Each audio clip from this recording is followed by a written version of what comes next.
अंधेरा बस्ती का राज। बस्ती की एक छोटी गली में एक पुराना हवेली था, जो कि बस्ती वासियों के बीच में एक डरावना राज छुपाता था। हवेली की छत पर एक बड़ा और अजीब आकार का पेड़ था, जिसे रात को अजीब सी आवाज सुनाई देती थी। मोहन एक स्थानीय चाय वाला, जो कि हवेली के सामने अपनी चाय की दुकान चलाता था, कभी कभी रात को देखता था कि जादूगर और बाबा वहां जाकर अजीब आवाजें करते हैं। एक दिन मोहन ने अपने दोस्त रामसुंदर को बुलाया और उससे कहा कि उसने वहां अजीब और डरावनी आवाजें सुनी हैं। रामसुंदर ने मोहन को हवेली में घुसने से मना किया, लेकिन मोहन की जिद बहुत थी।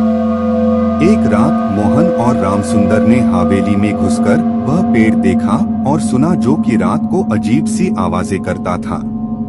पेड़ के पास जाकर उन्होंने एक खुफिया कमरे का दरवाजा देखा। दरवाजे पर ताला लगा हुआ था, लेकिन उन्होंने उसे खोल दिया। कमरे में वहां एक बड़ा जादूगर था, जो कि किताबों में छिपे मंत्रों की मदद से जादू करता था। जादूगर ने मोहन और रामसुंदर को पकड़ लिया और उन्हें अपने शक्तियों के बारे में बताया।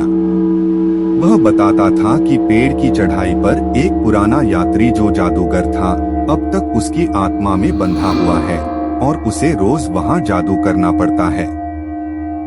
मोहन और रामसुंदर ने जादूगर से उस आत्मा को मुक्त करने का वादा किया। जादूगर ने उन्हें कुछ मंत्र बताए और कहा कि अगर वह मंत्र सही से पढ़ा तो वह आत्मा मुक्त हो जाएगी।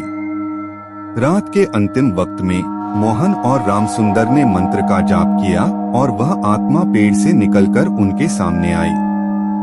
वह आत्मा उन्हें धन्यवाद दिया और उस पेड़ के साथ अनंत शांति में जा पहुंची।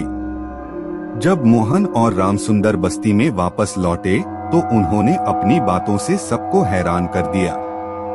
लोगों ने उन्हें बड़े ही आश्चर्यचकित नजरों से देखा, क्योंकि उन्हें पता चल गया था कि वह हवेली और उस पेड़ का राज क्या था।